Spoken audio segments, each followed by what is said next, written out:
Video kali ini adalah bagian kedua dari pertemuan Markov chain kedua dengan buku referensi Winston chapter 17. Halo semuanya, kembali lagi dengan saya Paulina Kusariningsih, dosen TI yang garing. Bukan medok, masih medok tapi juga garing.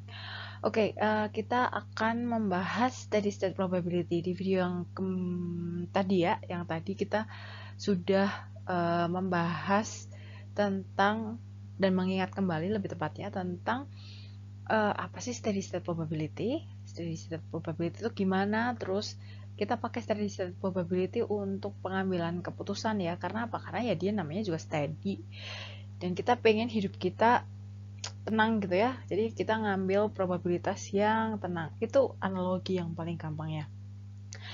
Di video ini kita akan menunjukkan bagaimana cara kita memanfaatkan steady state probability untuk pengambilan keputusan. Stay tune. Nah, di video yang sebelumnya kita sudah belajar apa itu ergodic chain. Jadi saya punya rantai yang ergodic. Syarat-syaratnya ada 3 ergodic. Silahkan Anda lihat videonya kalau lupa. Dan ini perhitungan ini hanya berlaku untuk rantai Markov yang ergodic saja. Jadi kalau misalnya saya punya satu rantai ergodic dengan transition matrixnya P gitu, maka ketika steady state saya akan punya nilai vektor. Nah, nilai vektor ini pasti harus memenuhi ini. Itu. Jadi, kalau saya jumlahkan seluruh pangkat itu, saya akan punya nilai vektor yang sama. Vektor yang sama ya ini ya. P1, P2, PS. Baris kedua juga sama, P1, P2, PS. Sampai baris ke S saya juga punya P1, P2, PS. Ini nilai P-nya ini akan sama untuk setiap baris. Masih ingat ya, lihat video sebelumnya Anda di tabel sudah terlihat bahwa nilai probability-nya sama untuk satu kolom. Per kolom nilainya sama. Maka kalau saya punya limit P pangkat N sampai N-nya itu tidak terhingga, saya akan dapatkan satu nilai namanya Pi. Nah, di kondisi di steady state distribution atau equilibrium distribution, nilai Pi ini sama dengan satu baris di dalam metrik tersebut. Nah, kalau itu sama, artinya apa? Artinya kalau saya punya probability dari stage I ke stage J pada kondisi N plus 1, karena dia itu steady state, maka dia harusnya mirip dengan pada saat kondisi state N. Jadi N plus 1 harusnya mirip dengan N. Sama dong harusnya, karena apa? Karena ya namanya steady state. Probability-nya harusnya sama untuk I dan J yang sama. Maka dan ini itu adalah PJ. Jadi kita tidak menggunakan indeks I lagi. Indeks awalnya itu kita nggak lihat lagi. Yang kita lihat hanyalah indeks akhir, indeks J. Padahal kan kita tahu ya, kalau N transition matrix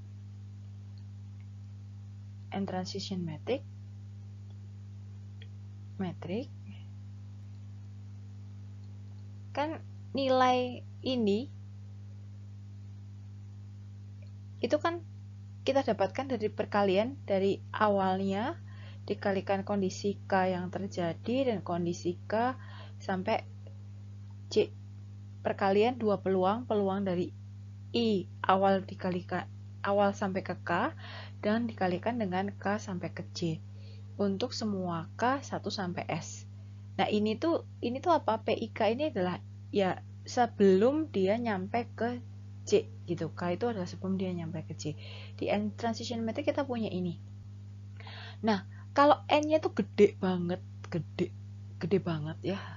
ratusan, ribuan, puluhan ribu, maka kita akan bisa mendapatkan nilai ini, PIJ ini,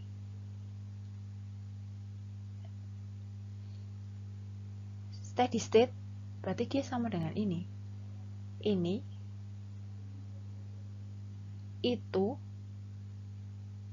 sama dengan, karena kita ngomongin Pika,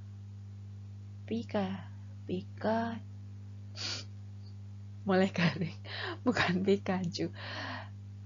PJ sama dengan perkalian antara K dengan kondisi probability K ke J untuk K sama dengan 1 sampai S. Jadi ini apa? Ini tuh menggantikan P I K untuk N.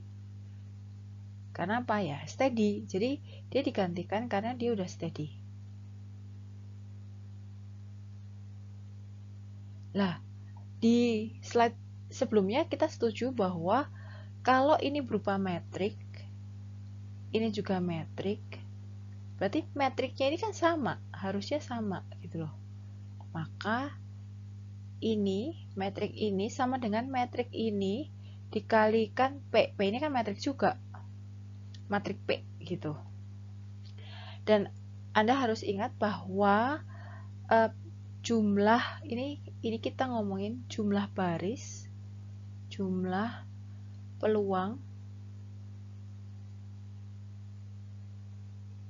dalam baris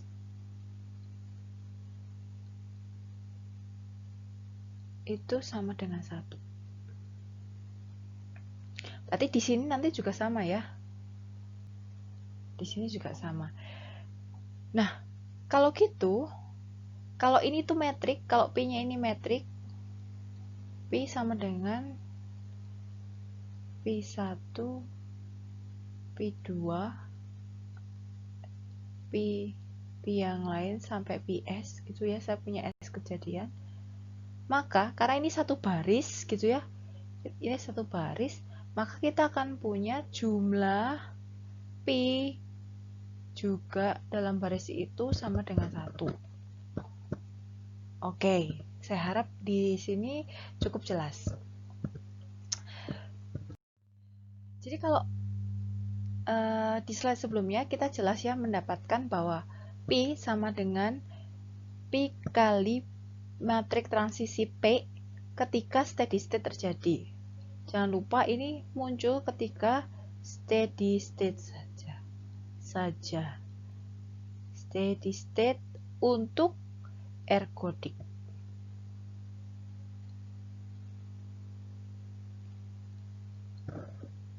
Nah, kita masih ingat bahwa untuk cola, example cola ya, ini C1, C2, ini C1, ini C2.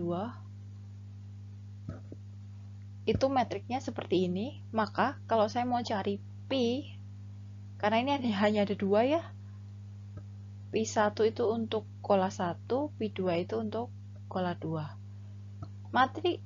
Matrik P sama dengan ini, karena kita cuma punya 2 state 1 dan state 2, sama dengan matrik ini, sama matrik yang sama dikalikan dengan P-nya. Anda akan menemukan persamaan perkalian ya, perkalian antara baris dikali kolom. Gini, ini sama dengan, kita akan punya ini ya, P1 dan P2. Saya akan punya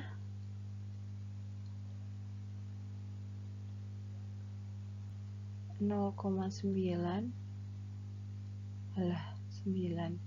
P1 ditambah 0,2 P2. Ini kalau kita kalikan baris dengan kolom 1, kita akan kalikan baris dengan kolom 2. 0,1 P1 ditambah 0,8 P2. Oke. Di sini saya punya matrik satu baris dikali 2 kolom. Saya juga punya matriks satu baris dikali 2 kolom. Artinya apa? Artinya saya akan punya nilai P1 sama dengan ini. Ya, namanya juga baris 1 kolom 1. Ini juga baris 1 kolom 1. Di sini juga saya punya baris 1 kolom 2 sama dengan baris 1 kolom 2. Sama dong. Kan ini sama dengan. Oke, kalau gitu saya bisa selesaiin ya. Anda boleh selesaikan dengan menggunakan substitusi atau eliminasi bebas. Jadi P1 sama dengan 0,9 P1 plus 0,2 P2, lalu ada P2 sama dengan 0,1 P1 plus 0,8 P2. Jangan lupa ketika Anda menyelesaikannya, ada satu lagi syarat yang kita belum masukkan di sini, yaitu adalah sigma P1. Jadi kita punya sigma P untuk I sama dengan 1 sampai S, itu jumlahnya harus 1. Jadi saya punya P1 plus P2 sama dengan 1. Kalau Anda mau substitusi, ya berarti kan tinggal bebas mau substitusi dari mana, dari sini misalnya juga boleh. Itu ya. P1 sama dengan 1 min P2. Terus Anda masukkan ini ke sini gitu ya boleh. Atau Anda ini kurangin dulu, eliminasi dulu juga boleh. Nanti Anda akan ketemu bahwa P1-nya 2/3 dan P2-nya adalah 1/3. Jadi artinya apa? Artinya sebetulnya peluang orang untuk membeli cola 1 adalah 2/3, sedangkan membeli cola 2 adalah 1/3. Ini secara steady state. Nah, ini ada studi kasus yang dibuat sendiri, saya bikin sendiri, nggak ambil dari buku. Ini Anda bisa coba, nanti akan saya berikan suplementari videonya supaya lebih enak coret-coret di sininya. Tapi yang jelas modelnya kan gini ya, ada Bob always throws to Alice always throws to Carol throws to Bob,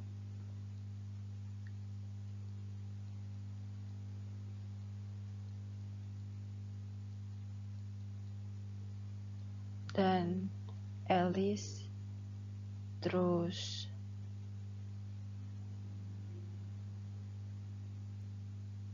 Carol throws to Alice. Transition metricnya berarti kalau ini ABC, ini juga ABC,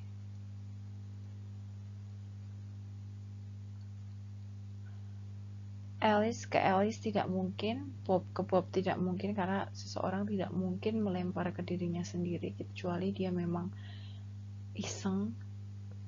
Apa sih ya, masa ngelempar frisbee ke diri sendiri. Terus Alice ke Bob nggak mungkin juga. Alice ke Carol 1, Bob ke Alice 1, Bob nggak mungkin ke Carol, tapi Carol bisa ke Alice 1/3, Carol bisa ke Bob 2/3. Bob ini kok bisa ini ergodik? Ingat-ingat lagi syarat ergodik, yaitu aperiodic, communicating, dan satu lagi recurrent.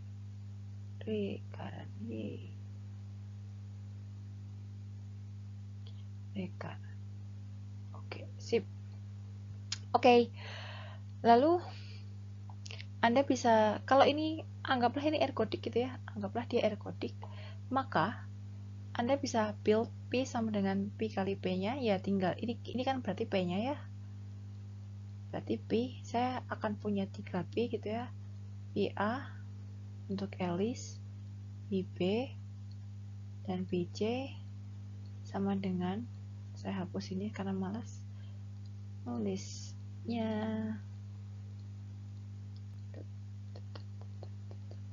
Ya, ya kita tulis lagi PA, PB, PJ dikali ini. Nah, kalau dia bukan ergodik, kalau misalnya menurut Anda dia bukan ergodik ya, ini tidak akan mungkin berlaku ya. Jadi ini super no kalau dia bukan ergodik. Tapi kalau dia ergodik, ini bisa dilakukan. Oke, nanti Anda silahkan tinggal solve aja pakai persamaan linear yang model-model zaman SMP gitulah ya, untuk bisa menyelesaikan dapetin PA, PB, dan PJ-nya. Oke.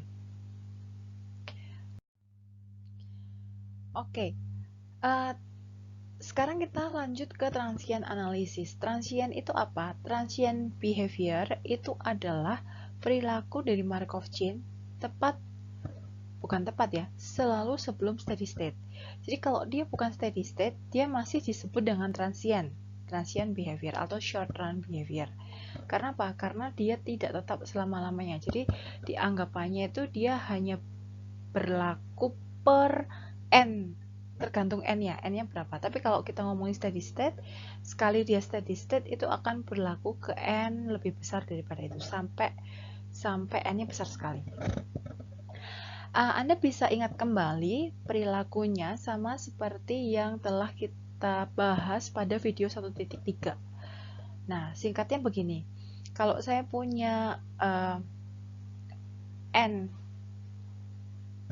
jumlah transisi dari sekarang sampai transisi ke n, peluang perpindahan dari I ke J adalah elemen IJ pada matriks transisi P pangkat N. Masih ingat ya? Cek lagi ya nanti videonya. Nah, probabilitas berada di stage J pada waktu N, karena ini ada banyak ya, probability stage J-nya itu kan bisa berasal dari K yang 1 sampai K yang K-nya dia 1 sampai dia K-nya S gitu ya. K-nya S. Maka ini akan menjadi satu kolom. Jadi kita akan menjumlahkan itu, ini jadi ini, jumlahnya ini, itu kolomnya. Nah, Q ini, kalau kita nggak tahu dia itu mulainya dari stage 0 atau bukan, kalau kita nggak tahu kan kita bisa pakai populasi. Nah, populasinya itu adalah Q, di mana Q itu adalah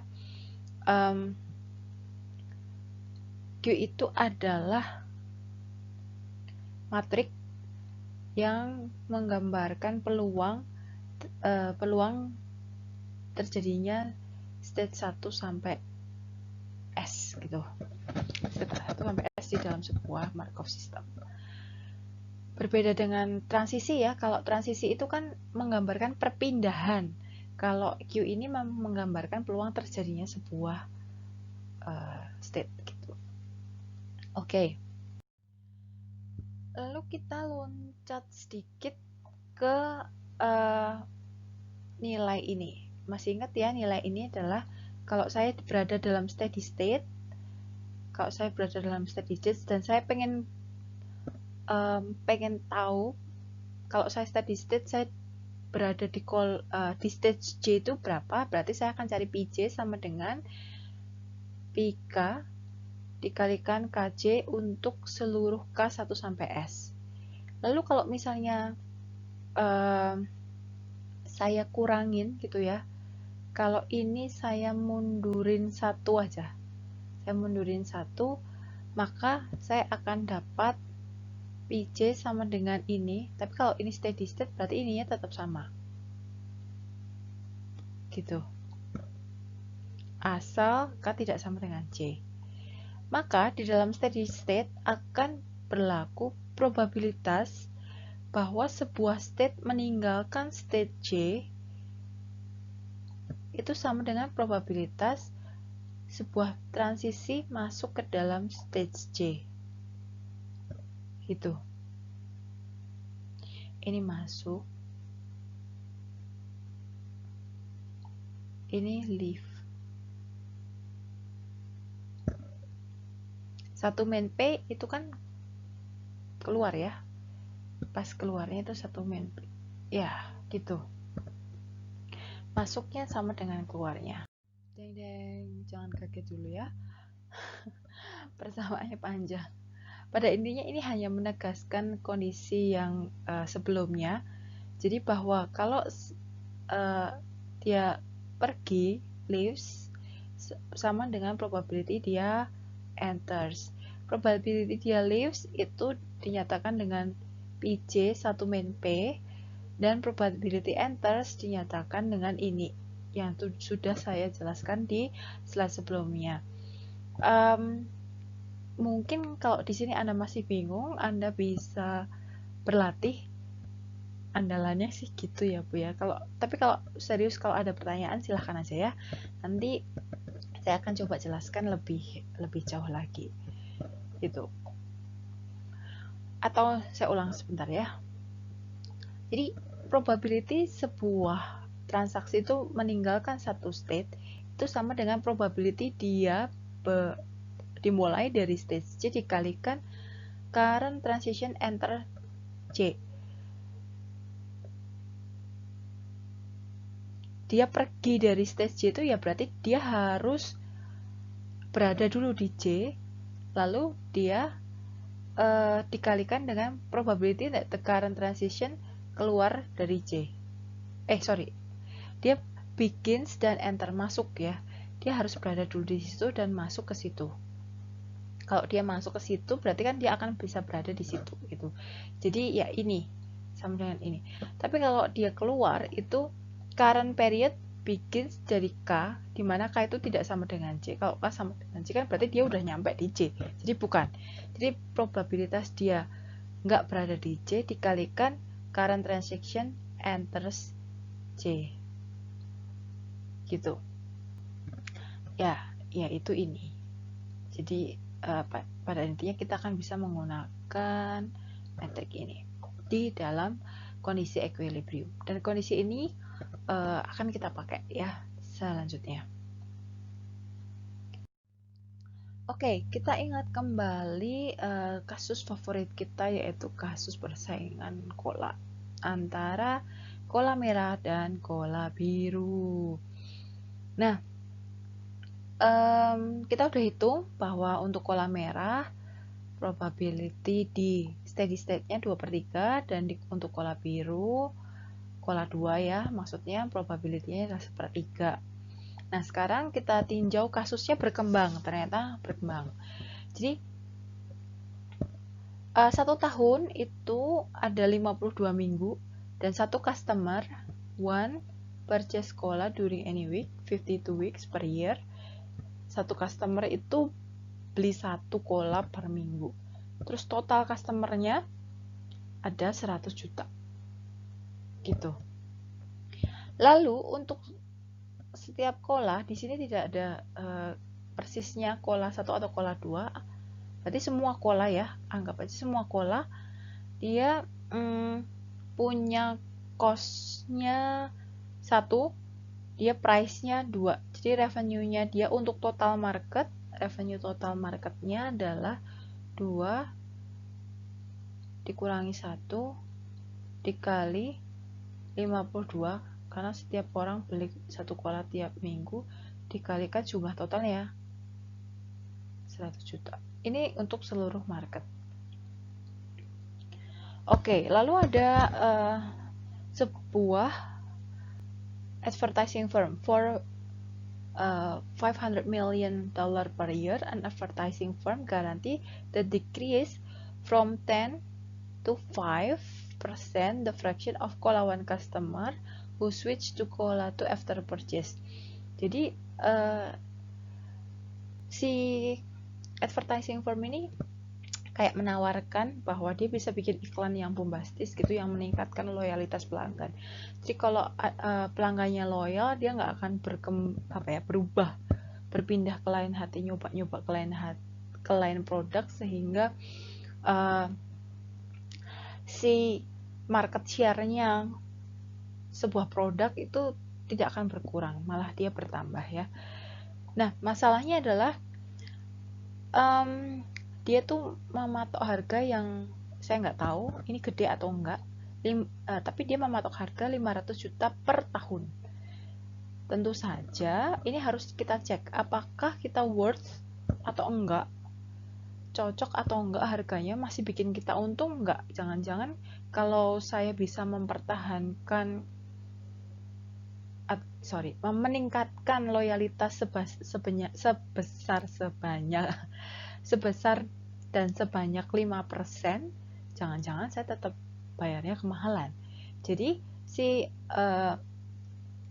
Cola One ini dia akan mengakses apakah harga itu mahal atau enggak. Kondisinya seperti itu. Nah, caranya gimana? Caranya yang pertama kita hitung dulu annual profit dari karena kan yang ditawarin ya Cola-One ya. Yang ditawarin Cola-One, kita hitung dulu current profit dari Cola-One. Berapa sih Bu? 2/3 dong, karena dia pangsa pasarnya di steady state 2/3. Kenapa sih Bu ngambilnya 2/3? Kenapa enggak yang 0,9 aja? Enggak begitu. Karena apa? Karena kita nggak tahu seorang customer itu dia sudah melakukan pembelian berapa kali. Ketika kita menganalisis si tahun tersebut, bisa jadi dia pembeli pertama, bisa jadi dia pembeli ke 100, tapi kita nggak mau peduli. Despite of kita memikirkan state yang transient yang masih berubah-ubah, probability-nya akan lebih baik kalau kita menganggap atau mendasarkan keputusan kita pada sesuatu yang lebih steady, lebih pasti lah, nggak uncertain lagi. Jadi saya ambil P1 yang menunjukkan share gitu ya, kira-kira probabilitas dari seluruh populasi beli Cola 1 pada kondisi steady state. Kira-kira 2/3 dikalikan dengan ini annual profit totalnya, dapatnya sekian. Nah, kita ingat bahwa P awalnya itu kan begini ya. P awalnya itu ini 0,9. Saya sampai hafal loh. Ini 0,1, ini 0,2, ini 0,8. Nah, lalu dia bilang bahwa dia ingin menurunkan fraksi yang pindah. Jadi dari 0,9 yang tetap menjadi 0,95. Dari 10% yang pindah jadi cuma 5%. Jadi ini expected impact-nya ya. Nah, kita akan bandingkan di dalam steady state yang kondisi now gitu ya, current. Kita akan bandingkan steady state kondisi if. Ini skenario 2. Kondisi assessment ya. Ya, sebut saja if lah. Jadi, kalau kita punya P1, steady state-nya akan berubah jadi ini. Anda silahkan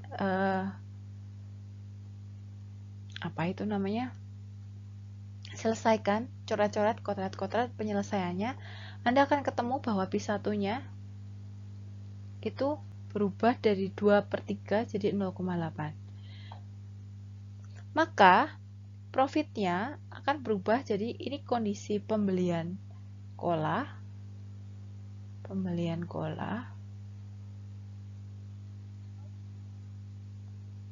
minus cost advertising.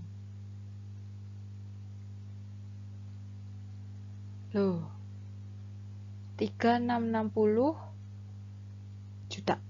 3 miliar 660 juta. Ini 3 miliar 466.666 berapa sih? 3 miliar 466 juta 666.667 dolar. Nah, kita bandingin aja. Gedean mana? Ini lebih besar daripada ini, maka ya worth lah ya, higher lah ya. Kecuali misalnya di soal bilang saya nggak mau atau saya punya minimal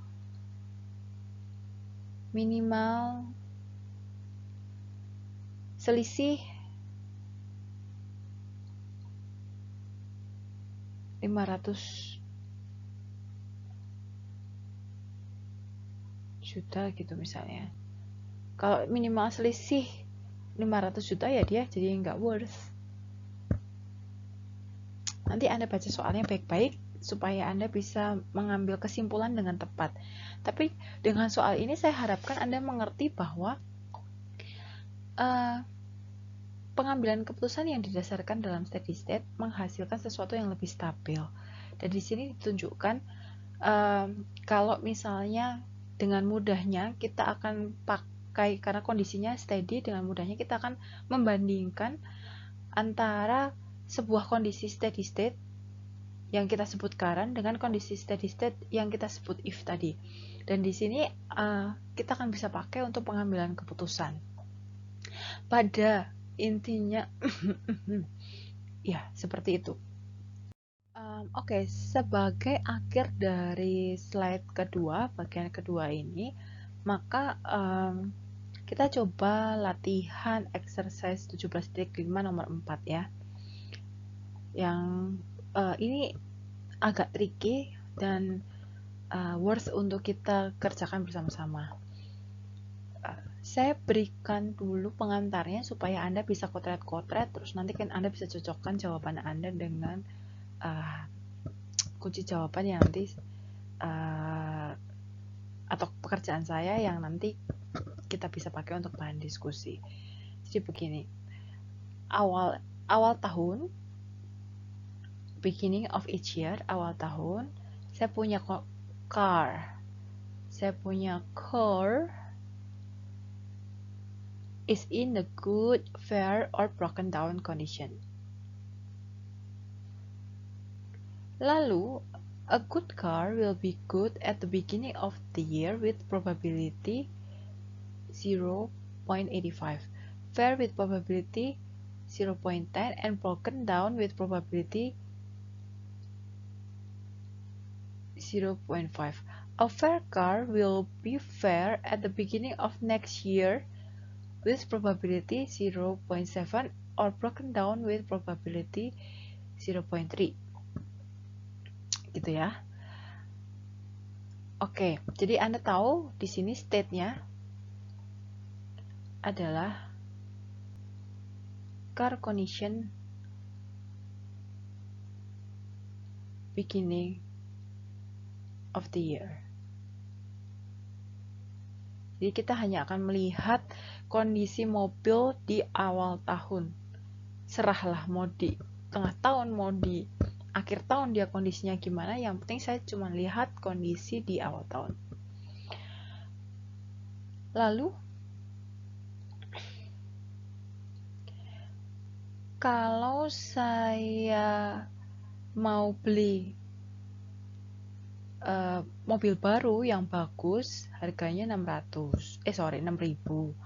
Kalau saya mau beli fair car, ini ngapain ya? Kalau misalnya kondisi saya fair, kondisinya terus saya pengen ganti mobil gitu ya, saya bisa ganti mobil, dihargainya 2.000. Lalu kalau broken down, saya harus beli lagi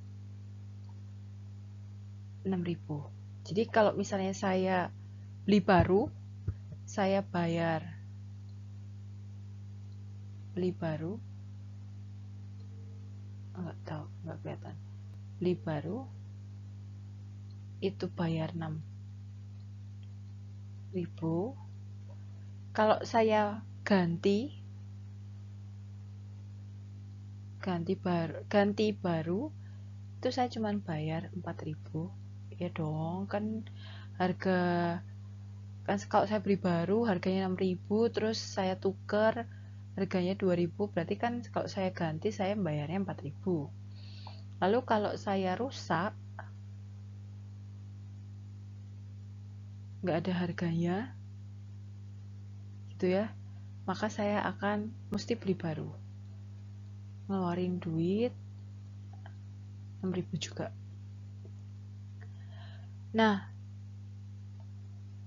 ini kita ngomongin tentang penggantian mobilnya. Tapi kalau operasionalnya saya akan mengeluarkan, ini operasionalnya,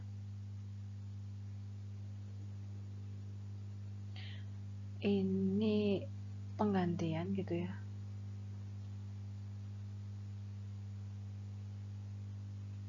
Oke. Operasionalnya kalau bagus gitu, kalau baru gitu ya, atau bagus,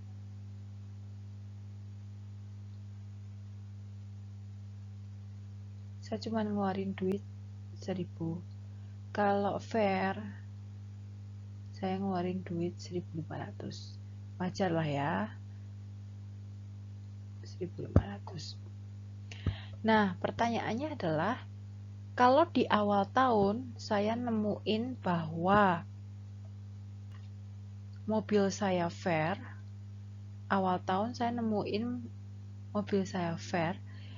should I replace my car ketika dia fair, atau tahun itu saya pertahankan dulu sampai dia rusak gitu. Lalu Anda lihat di sini ada asumsi yang berlaku, yaitu that the cost operating a car during a year depends on the type of the car. Type of the car itu ya yang tadi, apakah dia bagus, fair, atau rusak. Lalu after a new car arrive, jadi kalau dia rusak, dia beli baru langsung datang kan, langsung datang berarti kan kondisinya jadi bagus lagi ya. Itu hintnya. Anda harus pertimbangkan itu, pikirkan itu, kita bahas di latihan. Nah, sampai di sini materi untuk Markov Chain bagian kedua. Kalau ada pertanyaan atau komentar, silahkan di forum yang disediakan. Sampai kita ketemu lagi di bagian 3 Markov Chain. Bye-bye.